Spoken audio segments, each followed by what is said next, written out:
El Señor es bueno, ¿no es cierto? Fíjense que a propósito de los temas que hemos ido revisando como iglesia, ¿se acuerdan que partimos los dos primeros meses, llamémoslo así, del año académico, marzo y abril, hablando de la vid y los pámpanos? ¿Se acuerdan de eso, no es cierto? Después hablamos de las relaciones, nuestra relación con Dios, nuestra relación con nosotros mismos y con la relación con el prójimo. Y desde agosto hasta noviembre y la primera semana de diciembre vamos a estar hablando de el señorío de Jesús. Jesús es el Señor. Y esta verdad es súper, llamémoslo así, importante, crucial para vivirla, porque si no vivimos el señorío de Cristo, siempre vamos a tener otros señores en nuestra vida. Vamos a tener otros señores en nuestra vida. Entonces, la vida cristiana tiene que vivirse bajo esa premisa. Jesús es el Señor. Y todos debemos reconocer que a veces Jesús no es el Señor de nuestra vida. Y tenemos que reconocer como seres humanos que a veces algo nos pasa. Algo empieza a ocupar un lugar más importante que Jesús en nuestra vida. Pero les quería hacer una pregunta. Para bien o para mal, todos hemos tenido cambios de giro, a veces algunos más radicales que otros en nuestra vida. A veces los cambios han sido mayores, más fuertes, otras veces han sido más simples. Algunos no han sido tan buenos, otros han sido realmente buenos. Y todos hemos pasado por esos cambios. Quizás recordarlos inclusive o puede traer mucho gozo y en algunos casos puede traer harto dolor. Si ese cambio no fueron tan buenos. ¿Le ha pasado, no? De tener grandes y radicales cambios en su vida. La pregunta es si nosotros realmente reconocemos que necesitamos un cambio en nuestra vida. O si reconocemos que estamos bien así. Estamos parejitos, así que está todo tranquilo. Así que no tenemos que cambiar en nada. Y ustedes tienen que hacer ese análisis. Y todos tenemos que hacer ese análisis. Porque tenemos que en algún momento decir, ¿dónde me quiero quedar? ¿Dónde quiero estar? ¿Dónde quiero hacer mi casa? Llamémoslo así, metafóricamente hablando, por supuesto. ¿Dónde quiero estar? Pero fíjense que lo interesante de este camino con Jesús es que siempre es un viaje. De hecho, en muchos lados se dice eso, somos como una especie, incluso en la Biblia se dice que somos peregrinos por este mundo y vamos caminando y avanzando. Y más que muchas veces la madurez espiritual sea una cosa que crece hasta el infinito, llamémoslo así, muchas veces también tiene sus baches y también tiene sus altos y sus bajos. Les pregunto, ¿quién ha pasado por algún bache en su vida espiritual últimamente? ¿O en su vida? Yo soy el primero, ¿no es cierto? Pero todos hemos pasado por baches. Hemos pasado por caminos pavimentados, autopistas de 7 pistas, donde podemos ir a 150, 120 nomás. Y en algunos que son muy ripiados con hoyos, ¿sí o no? Con altos, con bajos, estrechos, y que nos han traído también harto problema. ¿Sabe cuál es el punto? El punto es encontrarnos con esa persona que puede cambiar y transformar radicalmente nuestra vida.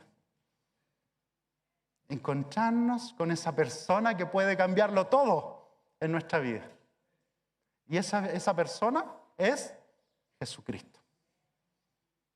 Algunos piensan que uno se tiene que encontrar con Jesucristo solo al principio, como para que me dé algo que es la salvación y se acabó. Y de ahí puedo vivir mi vida. Pero fíjense que todos, y esto también va para los más experimentados en la fe, que dicen, pero si yo he servido al Señor por toda mi vida. Hermanos, para ustedes también se tienen que volver a encontrar siempre con el Señor. Día a día, momento a momento. Porque el Señor no ha terminado con nosotros, con ninguno de nosotros.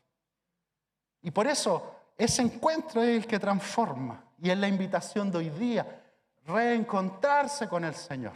reencontrarse con Jesús, que Él nos vuelva a apasionar con ese amor que Él tiene de gracia, con ese amor que Él tiene que cuando la embarramos nos vuelva a levantar, que cuando nos estamos saliendo del camino nos vuelve a corregir y nos vuelve al camino, que nos sana, que nos perdona, que nos libera.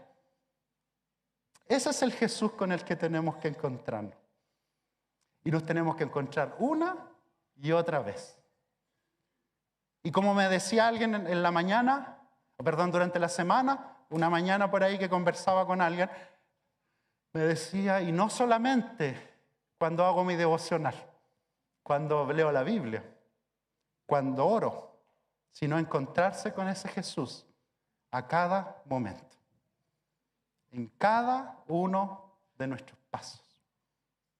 Y fíjense que Jesús mismo les preguntó, y esta es la pregunta que el Señor nos va a hacer hoy día en la mañana. Jesús mismo les preguntó a sus discípulos, en Mateo 16:15, les preguntó esto, va a aparecer el versículo ahí. ¿Y ustedes, quién dicen que soy yo? ¿Y ustedes, quién dicen que soy yo? Les pregunta el Señor. Y esa es la pregunta que todos tenemos que responder. Una pregunta crucial para nuestra vida. ¿Quién dicen que soy yo? Y por lo mismo yo les quería preguntar y hacer un desafío hoy día en la mañana. A desafiarlos de corazón. Nuevamente, como la semana pasada hablábamos, que el Espíritu sople en nuestra iglesia. Que realmente sopla en nuestros corazones nuevamente. Y yo les quiero preguntar,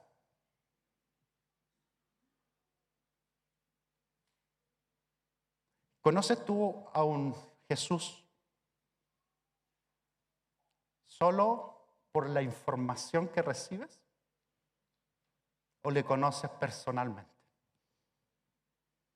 ¿Te fijas la diferencia? ¿Cómo le conoces a Jesús? Y ese es el desafío. ¿Sabes mucho de Jesús, pero no te has encontrado con Él? ¿Sabes mucho de Jesús, pero no te has encontrado con Él? ¿O te has encontrado con Él? Yo sé que este silencio que se produjo es incómodo, pero está bien que estemos pensando. Porque a Jesús se le encuentra como persona. De hecho, es más, Él se acerca a nosotros a tal punto que Él, imagínense que a nivel de la historia, lo cambió todo, la historia humana. Nosotros inclusive a veces hablamos de la historia antes de Cristo y después de Cristo. Lo transformó los valores, transformó la forma de ver la vida, cómo vemos a Dios. Jesús lo transformó todo. Y así también se acerca a nosotros. Y se acerca a ti hoy día. Y te pregunta nuevamente, ¿quién dices tú que soy yo? Dice Jesús. ¿Quién es para ti? Y tenemos que confrontarnos con esa pregunta, ¿eh? Tenemos que confrontarnos con esa pregunta porque tenemos que vivir a Jesús y tomar una decisión si le vamos a vivir como prioridad o simplemente le vamos a vivir como de lejos, como un conocido, como alguien que yo sé algo de él, pero a la distancia. O si lo vamos a vivir como alguien que yo tengo mucha información de él. Y yo puedo decir, oye, pero si Jesús nació en tal fecha, falleció en tal fecha, falleció en una cruz, hizo tantos milagros, hizo esto otro. Pero fíjense que es pura información. La pregunta no es esa. Y no estoy diciendo que sea malo tener información sobre Jesús. Quiero que me sigan en la diferencia. Pero es distinto cuando yo me encuentro con Él. Es distinto cuando yo me encuentro con Jesús. Yo le he contado esta historia antes. Una buena amiga mía, muy buena amiga mía, lamentablemente ella falleció. Un día en el colegio, en la sala de profesores del colegio bautista me dice, pero si tú no conoces a Jesús, me dijo, Y yo, no les cuento lo que pensé, pero se me ocurrieron hartas cosas. No se lo dije a ella, sí, por supuesto, para guardar la compostura, no. Pero se me ocurrieron un montón de cosas. Y entre esas fue, pero si yo lo conozco, po, yo conozco a Jesús. Si yo he leído el Nuevo Testamento completo, porque lo había leído completo. Yo he sabido de información sobre Él. Además, he visto todas las películas de Semana Santa. Todas. Hasta las que no son ciertas, nada. Y aún así, después me tuve que reconocer con humildad que en el fondo lo que yo tenía era información de Jesús. Información. Pero no la había conocido de una forma relacional. Entonces yo les quiero preguntar de nuevo, ¿cómo está tu relación profunda con Él? Si en algún momento dices, oye, mi relación a lo mejor no está tan cercana con Él, relacional, y tengo que cambiar, ¿darías un paso para cambiar esa relación? ¿Darías un paso para cambiarla? ¿Darías un paso para cambiarla? ¿Amén? ¿Para profundizarla? ¿Para conocerle mejor? ¿Para crecer? ¿O te quieres quedar donde estás? Y así quiero llevarlos a algunos pasajes bíblicos que están ahí y vamos a ver 3 puntos con respecto a eso, que tiene que ver con la Biblia. Recuerden que estamos celebrando el mes de la Biblia y la forma más, digamos, precisa para conocer a Jesús es ir a la palabra de Dios. Podemos escuchar muchas cosas acerca de Jesús. Yo no sé qué han escuchado ustedes de Jesús. Yo he escuchado un montón de cosas, entre ellos que fue un profeta, un filósofo, un ángel, una buena persona, un maestro moral. Pero la Biblia nos cuenta de algo más. Jesús fue algo más. Y les voy a mostrar algunos textos que tienen que ver con este Jesús. Lo primero, el Jesús resucitado que se encuentra con los caminantes de Emaús. Ustedes saben esa historia, ¿no es cierto? Iban 2 personas caminando hacia Emaús. Algunos dicen que eran un matrimonio. Uno siempre tiende a pensar que son 2 varones. Pero ¿por qué no pensar que fue un matrimonio que andaba siguiendo a Jesús y que ahora volvía a su casa? Algunos dicen que podría haber sido. Y Jesús se les aparece y ellos con mucha desesperanza le dicen, no, es que este varón poderoso en obra, y al final terminó siendo, muerto por las autoridades. Y Jesús en este pasaje los confronta y les dice, Jesús, estas son también palabras de Jesús, qué torpes son ustedes, les dijo, y qué tardos de corazón. Eso es como decir, oye, que son duros, más o menos por ahí va, para creer todo lo que han dicho los profetas. ¿Acaso no tenía que sufrir el Cristo estas cosas antes de entrar en su gloria? Entonces, comenzando por Moisés y por todos los profetas, les explicó o les interpretó lo que se refería a él en todas las Escrituras. ¿Se fijan? Les dice, oye, pero si ustedes tenían las Escrituras, ¿y cómo no van a ser no quiero ocupar la palabra, pero dice ahí, tan torpes o duros de corazón que no se dan cuenta que las Escrituras hablan de mí? Estaba profetizado. Y además le empieza a explicar, a decir, mira lo que pasa en Moisés, mira lo que pasa en los profetas, los libros narrativos, etcétera, etcétera. Y finalmente las Escrituras hablan de mí. Bueno, todos saben que después Jesús se quedó en la casa de ellos, les partió el pan y ahí él desapareció. Y después ellos volvieron a dar este testimonio a los discípulos. Pero mi pregunta es, ¿y qué podemos aprender de este pasaje? ¿Qué podemos aprender de este pasaje? Y lo primero es que toda la Biblia habla de Jesús. No estamos diciendo que cada versículo hable de Jesús, ¿eh? Estamos diciendo que toda la Biblia habla de Jesús, en general, en su forma narrativa. Que Él se acerca a nosotros. Él se acerca al ser humano y les dice quién es Él. O sea, dicho de otro modo, Él se está acercando a nosotros nuevamente. Él se está acercando a ti.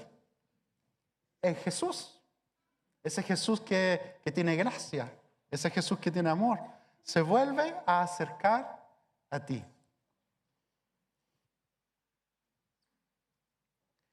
Su amor es tan grande, tan persistente que no nos deja. Se vuelve a acercar a nosotros. Es como una especie de encuentro así instantáneo donde Él nos dice, este soy yo. Si no has tenido esa experiencia, vas a tener que tenerla en algún momento. Y de pronto, que venga la luz y digas, sí, el Señor Jesús es mi Señor y Salvador. Él vino a morir por mí, a perdonar mis pecados. Y eso pasa, ¿no? Porque el Espíritu Santo lo hace en nosotros. Y si no has tenido ese encuentro, en algún momento vas a tener que encontrarlo. Lo que pasa es que nos está dando nuevamente otra oportunidad. A los que creemos conocerle demasiado, déjenme decirle que Él sigue siendo libre. Que no lo podemos encasillar. No lo podemos encasillar en nuestras propias teorías de Jesús. Él nos define, no nosotros a Él. Le voy a decir de nuevo eso. Él nos define, no nosotros a Él. Segundo pasaje que quería leerles, Juan, el que leíamos delante, 5:36 al 40. Algunos dicen que este pasaje es como que sería lo contrario a lo que yo realmente quiero explicar. Y es precisamente el punto. Porque ahí en Juan dice lo siguiente, a propósito de acercarse a Jesús. Fíjense que aquí está hablándole a algunos judíos. Y Jesús les dice a ellos, el testimonio que yo les cuento tiene más peso que el de Juan, del de Juan el Bautista, ¿no es cierto? Porque esa misma tarea que el Padre me ha encomendado que lleve a cabo y que estoy haciendo es la que testifica que el Padre me ha enviado. Él ha enviado a Jesús, ¿no es cierto? Y el Padre mismo que me envió testifica en mi favor. Ustedes, en cambio, nunca han oído su voz ni visto su figura, ni vive su palabra en ustedes, porque no creen en aquel a quien Él envió. Ustedes estudian con diligencia las Escrituras, porque piensan que en ellas hayan vida eterna, y son ellas las que dan testimonio de mí en mi favor. Sin embargo, ustedes no quieren venir a mí para tener esa vida. Jesús le está diciendo a este grupo de judíos, le está diciendo, oye, primero, el testimonio que yo doy no es el testimonio mío, sino que las obras que yo hago dan testimonio que el Padre me envió. Eso es lo primero que les dice. O sea, imagínense que no sé si a ustedes les ha pasado, pero cuando ustedes empiezan a decir, oye, pero si yo tengo tantos títulos, o he trabajado en tantas partes, yo soy bueno para hacer esto, yo soy bueno para hacer esto otro, y muchos de nosotros o sacamos la experiencia o sacamos los títulos, ¿no es cierto? Y en nuestra sociedad funciona un poco así, con la experiencia o con los títulos. Sí, me siguen, ¿no es cierto? Pero ¿qué pasa si alguien es más conocido no por su experiencia que él dice, sino por su trabajo? Que lo que él hace da testimonio de él. ¿Se fijan que es distinto? Porque varias veces nos hemos encontrado con tremendos currículos y después queda la escoba y uno más encima, cuando uno los contrata a algunos para alguna cosa o hasta en la casa, y queda la escoba. En el fondo, las obras dan testimonio de lo que uno es. En este caso, las obras de Jesús dan testimonio lo que Él hizo, del que el Padre lo envió hacia nosotros. Pero segundo punto, fíjense que aquí Jesús es bien duro porque les dice, oye, pero ustedes escudriñan la Escritura, ustedes la estudian y parecen que ahí, estudiando la Escritura, ustedes hayan vida eterna. ¿Sí o no? Eso es lo que deberíamos hacer nosotros. Pero Jesús les confiesa, pero ustedes no quieren venir donde estoy yo. ¿Se fijan lo duro o no? ¿Se fijan? Es como lo opuesto. O sea, en el fondo le está diciendo, oye, ustedes tienen mucha información. Mucha información. Porque yo no sé si ustedes sabían, pero en ese tiempo la Biblia, los que eran estudiosos de la Biblia se la aprendían de memoria. Me refiero a los escritos, lo que nosotros hoy día conocemos como Antiguo Testamento. Se la aprendían de memoria. Completa.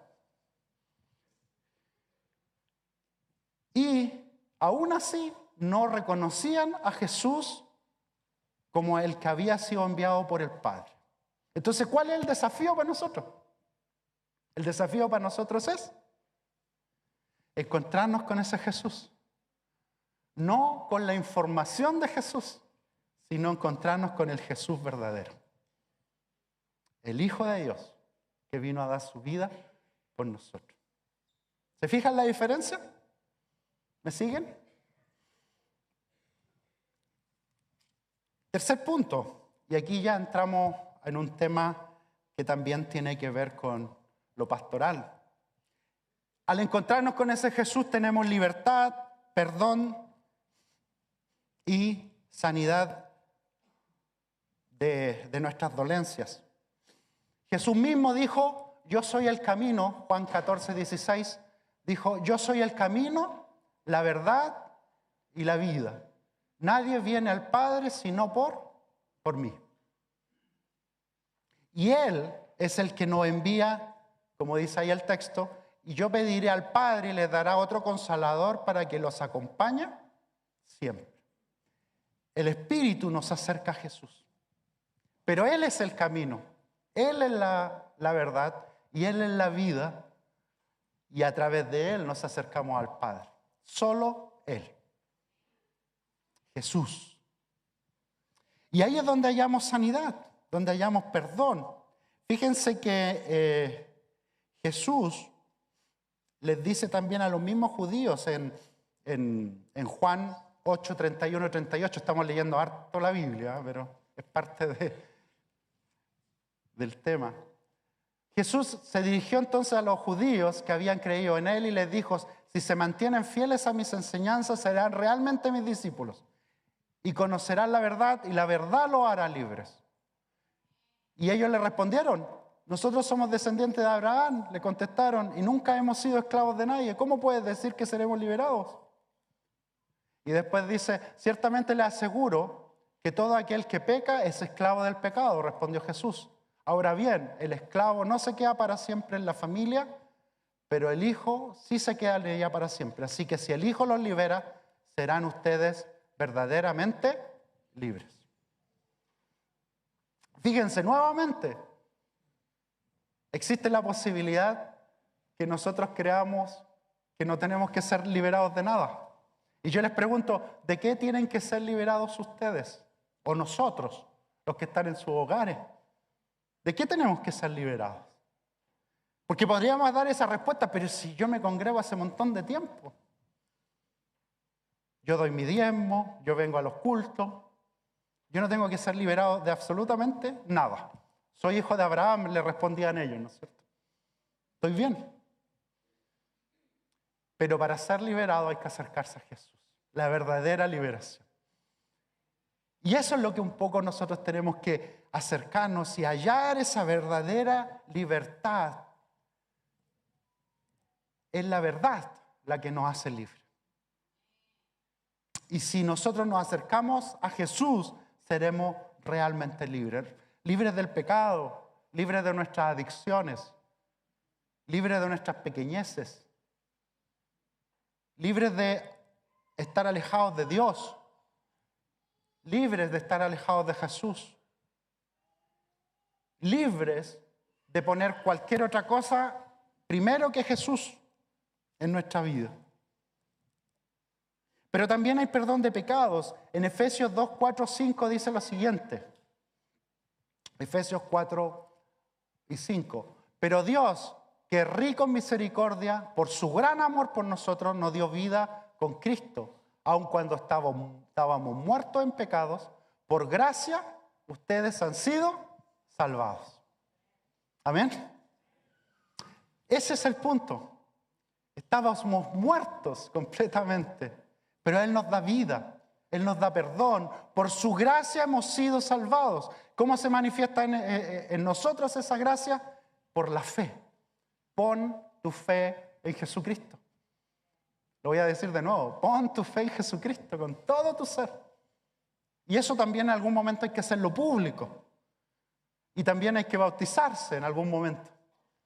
Porque eso da testimonio de esa fe mía. Yo ahora sigo a Jesucristo. Y Él cambia todo. Él cambia todo. Cree en el Señor Jesucristo. Pero también en Jesús hay sanidad. Isaías 53:5 dice lo siguiente. Él fue traspasado por nuestras rebeliones y molido por nuestras iniquidades. Y sobre Él recayó el castigo, precio de nuestra paz. Y gracias a sus heridas fuimos sanados. En Él encontramos sanidad. Y no solo física. Alguien podría estar orando por sanidad física, necesita que el Señor le dé una respuesta. Sino que por sanidades espirituales. De estar alejados de Dios, que necesitan ánimo. Sanidad emocional. ¿Cuántos de nosotros muchas veces estamos superados y nos frustramos por la vida, por lo que está pasando? ¿Cuántos de nosotros a veces andamos enojados por la vida? Y lo único que hacemos es enojarnos por todo. ¿Cuántos de nosotros andan tristes por la vida, desanimados? ¿Cuántos de nosotros también muchas veces andan ansiosos? ¿Cuántos de nosotros están preocupados por el futuro? ¿Cuántos de nosotros tienen problemas en las relaciones? Bueno, por las heridas de Jesús en la cruz, que dio su vida por nosotros, nosotros somos sanados. Pero para eso hay que acercarse a Él. Hay que acercarse a Él. No te quedes lejos de Él. Acércate a Jesús. Él cambiará todas las realidades. Y aunque no la cambie en el sentido, por ejemplo, físico, aún así te dará esperanza y vivirás una vida de esperanza. No una vida sin sentido y vacía, sino una vida de esperanza. Él nos vuelve a consolar hoy día. Para los que están dolidos, pasando por problemas, Él nos vuelve a consolar de nuevo, a dar una nueva oportunidad para seguir adelante. Por sus heridas fuimos sanados. Y dije, déjenme decirle algo en lo físico. El Señor hace milagros hoy día todavía en lo físico. Y sana. Pero a veces no lo hace. Porque Él sigue siendo soberano. ¿Sí o no? Pero nosotros tenemos fe que Él lo hace a veces. Y muchas veces. Pero si Él no nos sana hoy día físicamente, sí lo hará de todas maneras cuando Él venga de nuevo. Porque Él transformará todas las cosas. Y Él enjugará toda lágrima. Y ya no habrá más dolor. Ya no habrá más muerte. Ya no habrá más enfermedad. Y seguimos teniendo esa esperanza. Si no lo hace hoy día, de todas maneras, si creemos en Él, lo hará en el futuro porque estaremos en su presencia y Él transformará todo. Y finalmente quería decirle que no solamente nosotros tenemos una motivación, como dicen algunos psicólogos por ahí, Esto se lo escuché a un pastor, no es original mío, pero el tema es no solamente motivación externa. ¿Han escuchado de eso, la motivación externa? Tampoco tenemos necesariamente motivación interna, sino que nuestra motivación es eterna. Esa es nuestra motivación, porque nuestra motivación es precisamente la eternidad. Nosotros no estamos hablando de un periodo, de un pasito aquí, de 80 años, 90 o lo que sea, lo que el Señor nos dé.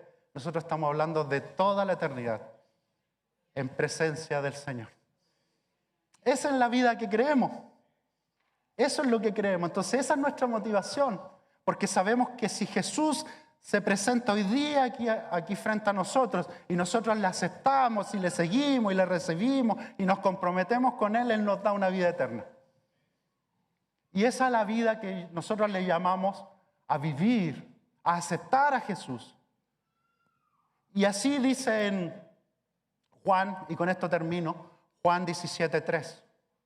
Juan 17:3 dice, y esta es la vida eterna, que te conozcan a ti, el único Dios verdadero, y a Jesucristo, a quien tú has enviado. La vida eterna es conocer a Jesús, pero no conocerle como información, sino conocerle como relación con Él. Encontrarse con el verdadero Jesús. Encuéntrate con el verdadero Jesús, el Jesús de la Biblia. No cualquier Jesús. Y Él cambiará y transformará toda tu vida. Transformará todo lo que eres. Porque Él es el Señor y además podremos llevar esta esperanza a todo lugar. Una esperanza que la podremos llevar a todas las personas que lo necesitan, que están con vidas en crisis, con vidas con dolor, muchas veces vidas destruidas, pero Jesucristo puede llegar con luz a sus vidas. Entonces no solamente llega para nosotros, sino que llega para los demás. Y te llamamos hoy día en la mañana a que te vuelvas a encontrar con Jesús, porque Jesús es suficiente. Jesús para nosotros es suficiente. Encuéntrate con Jesús y Él realmente transformará toda tu vida, te dará esperanza, fe y además transformará tus relaciones todas. ¿Quieres recibir ese llamado? El llamado del Señor a ser libre, libre de tus cadenas. Entrégasela a Jesús porque Él puede transformar toda tu vida. En Cristo hay libertad. En Cristo hay esperanza. En Cristo hay vida eterna. ¿Quieres recibir ese llamado hoy día en la mañana? Les voy a pedir que ahí donde están podamos orar al Señor. Si hay alguien que quiera entregar su vida al Señor, le voy a pedir que donde está ahí levante su mano. Alguien que quiera hacer ese compromiso, Señor, yo quiero recibirte como mi Señor y Salvador. No quiero vivir una vida superficial, sino quiero vivir una vida contigo. Les voy a pedir a los chicos de alabanza que puedan subir adelante. Alguien que quiera aceptar al Señor. Señor, yo quiero comprometerme contigo. Los que están en sus hogares también. Ese es el primer llamado. El segundo llamado es a todos los que se quieren recomprometer con el Señor. Pónganse de pie ahí donde están y quieren decir, Señor, yo no quiero seguir viviendo la vida que tengo. Yo quiero, Señor, conocerte mucho más profundamente. Les voy a pedir que se coloquen en pie donde están ahí. Quiero conocerte más profundamente, relacionalmente. No quiero vivir esa vida superficial que he estado viviendo a lo mejor. Ya te conozco, pero quiero profundizar. Y también voy a llamar a aquellos que de alguna manera quieren entregar alguna carga al Señor. Y que también se pongan en pie, que necesitan oración por eso. Sanidad de parte del Señor, liberación de parte del Señor. Que también se coloquen en pie. Amén. Todos aquellos que necesitan pedirle algo de sanidad, de esperanza, que también el Señor les dé eso. Oramos. Señor, queremos en tu bondad y en tu gracia orar a ti, Señor, y presentar nuestras vidas. Quiero pedirte por todos aquellos que están aquí, que necesitan y que quieren comprometerse contigo a tener una relación más profunda contigo, Señor. Sabiendo que tú traes un cambio de vida, un nuevo aire, Señor, a nuestras vidas. Transformación, esperanza, fe, una visión de futuro. También te quiero pedir por todos aquellos que están presentando sus cargas delante de ti, sus luchas, Señor. Rompe esas cadenas, Señor. Responde su oración. Y que tu mano esté con todos ellos, Señor. Que seas tú, Señor, el que nos haga descansar. Necesitamos ese descanso en ti, Señor.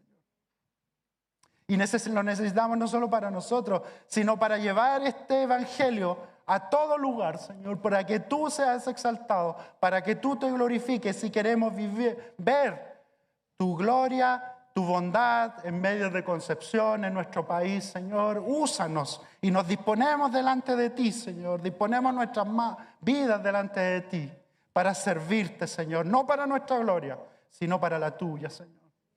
Responde nuestras oraciones. Toca los corazones, Señor. Queremos recibir el viento de tu Espíritu, Señor. Queremos recibirlo, Señor, y que no nos dejes donde estamos, sino que nos hagas avanzar, Señor, a tener una mejor relación contigo. Dejamos a tu iglesia en tus manos, a los hermanos que están en sus casas, a las personas que nos están viendo, y que tú obres en nuestras vidas, Señor, siempre. Para tu gloria oramos. En el nombre de Jesús. Amén.